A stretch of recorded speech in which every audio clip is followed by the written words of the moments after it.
anyways, to quickly show you some gestures that you should know, obviously there's this one, so you guys can open up any windows and just close them. So let's say we opened up this app, let's just minimize it, this app, minimize, and I'm saying minimize because you're not really closing them. To properly close an app, we have to swipe up and then select our app and swipe up, up, up on each one of them, and that way they're really closed. How do I know that? Because if I do this, there's no apps loading up. That means they're fully closed. Something else that you should know is up here from the corner, this is a quick access to everything. There's airplane, Bluetooth, your brightness as well, we can turn it up, volume like I mentioned, camera, there's a ton of stuff right here, and we can add more stuff there as well. And if we do a gesture right from the middle of our screen, we're gonna see something else. Notifications plus our camera, and right here we have our flashlight, which is on the back.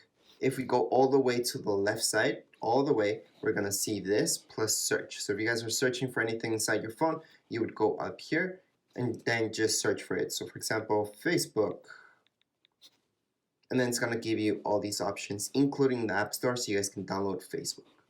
I'm gonna cancel that right now. It's gonna swipe to the right side, so I can get out of there. And to update your iPhone XR, something that you will want to do is go right into your settings, and from there we're going to go right into general software update, and right here it's going to look for the latest update. Just click on download and install, and that's all. Just let it be. You guys need at least 50% of your battery and you should be good. If you want to know exactly what percentage your battery is at, because this means almost nothing to me, we can just swipe from the side.